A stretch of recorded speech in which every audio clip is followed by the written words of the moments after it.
Hi there, I'm Cheryl B. Engelhardt. Thank you so much for listening to this little behind the scenes making of A Seeker's Slumber.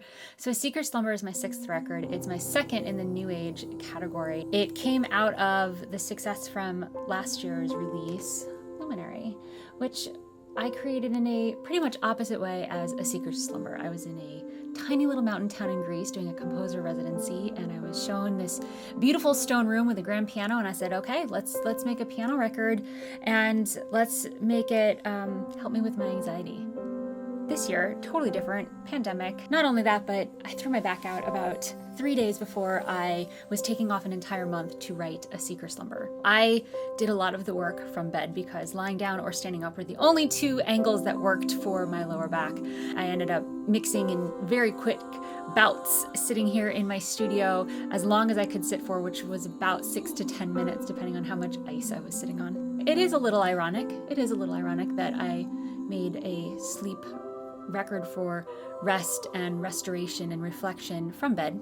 I had my baby grand piano tuned, and I gave myself an hour to record a variety of different piano improvisations. Similar to how I created Luminary, I sat down at the piano, I would play the piano, I would pluck strings and use the entire instrument. This time I did a lot with tempos. That idea of latching on to someone's heart rate, to where they are, maybe trying to fall asleep but a little anxious, or their wheels were just spinning, and then slow the track down. So I had my tempo maps ready to go, and I would sit down and listen to the tempo and the click in my ear while I played along, and then I used that audio to edit later, mostly from bed, and arrange the pieces and add other layers. Because standing was no problem for me, I knew that there would be a lot of vocals and that I could layer those and use my voice as another instrument in the entire record. Before each of these piano pieces, I actually pulled a tarot card, trying to get in touch with sort of this new divine goddess energy. I've been learning a little bit about crystals and tarot cards and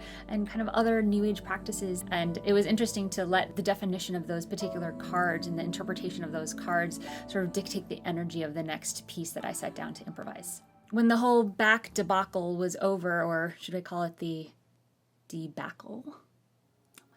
When that was all over, I realized how lucky I was to really have the parameters of needing to focus and tune in to the music in such a profound way. It really was my escape for those 2 months. Unlike Luminary, I did want to go outside of my own little bubble a little bit, despite it being a pandemic and me working majority of the time from bed, and I did want to collaborate. The first collaboration was this piece, Mother Gaia. I wrote this song really honoring the mother, maiden, and crone, and reached out to Joni Leeds, who is a fabulous human being who just won the Grammy for the Best Children's Album. And she introduced me to Hava Murrell and said, you need to also get her on this track. She's a jazz singer, and who knew that I would have a new age record with scatting on it? But the 2 of them took this 8-bar sort of synthy MIDI, basically a parameter of chords, tempo, with a hidden melody in there, and they gave me so much material to work with. It was so beautiful to take their audio and then arrange it and compose around it, and I'm so excited about Mother Gaia. I did a similar process where I gave a couple of prompts with the idea of take the text, do what you want, to the members of my mastermind Amplify.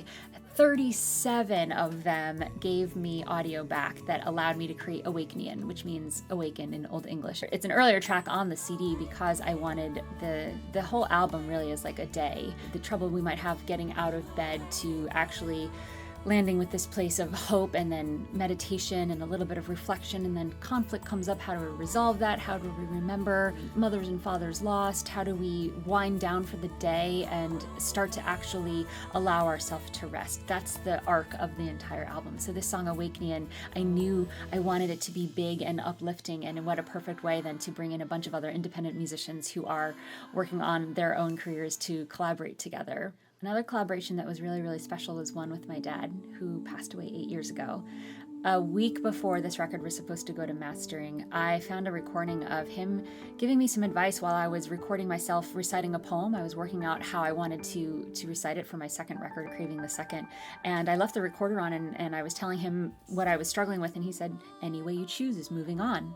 And I thought, wow, what a beautiful phrase in general for any decision you have to make. And when I found this recording a week before A Seeker's Slumber had to go to master, I listened to it and I realized how melodic "any way you choose is moving on" and cadence-like this phrase that he said was. I had never written a song for my dad after he died, and so many people said, "Oh, you're going to write so much music." And I tried and it never came out right. He was my favorite person in the world, my hero, and it just never came out. But for some reason I was like, maybe this is the album, maybe this is the song, maybe this is the phrase.